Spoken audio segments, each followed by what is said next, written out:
बानी पीटीआई को अडियाला जेल से सुप्रीम कोर्ट के हुक्म पर आज अलशिफा अस्पताल मुंतकिल किया जाएगा। इस वक्त सेंट्रल जेल अडियाला के बाहर क्या इकदाम किए जा रहे हैं, ये जानेंगे नुमाइंदा डॉन न्यूज़ ताहिर नसीर से। ताहिर, बताइएगा किस वक्त तक बानी पीटीआई को अस्पताल मुंतकिल किए जाने का इम्कान है?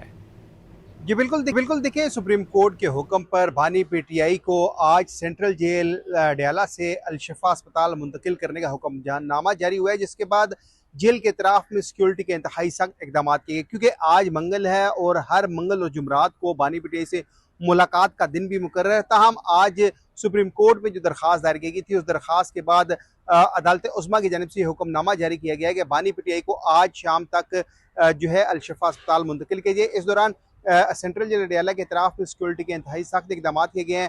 2 मकामात के ऊपर नाके लगाए गए हैं और उन नाकों से आगे किसी को भी जाने की इजाज़त नहीं है। रावलपिंडी पुलिस ने सिक्योरिटी के इंतहाई सख्त इकदाम किए हैं, जबकि ज़रा ये बताते हैं कि जैसे ही सुप्रीम कोर्ट का हुक्मनामा जो है सेंट्रल जेल अडियाला हुकाम को मौसूल होगा, तो उसके बाद जो है वो बानी पीटीआई को ये तवक्को ज़ाहिर की जा रही है कि आज शाम तक सेंट्रल जेल अडियाला से जो है अलशिफा अस्पताल मुंतकिल किया जाएगा। और सुप्रीम कोर्ट ने यह भी हुक्मनामा दिया है कि आइंदा समात तक बानी पीटीआई का जो है वो इलाज मालचा अलशिफा इंटरनेशनल अस्पताल में जारी रहेगा। मेडिकल बोर्ड भी तश्कील दिया जाएगा और इस दौरान जो है वो बानी की जो हमशीर है उनके साथ उनकी मुलाकात का भी हुक्मनामा जारी किया गया है।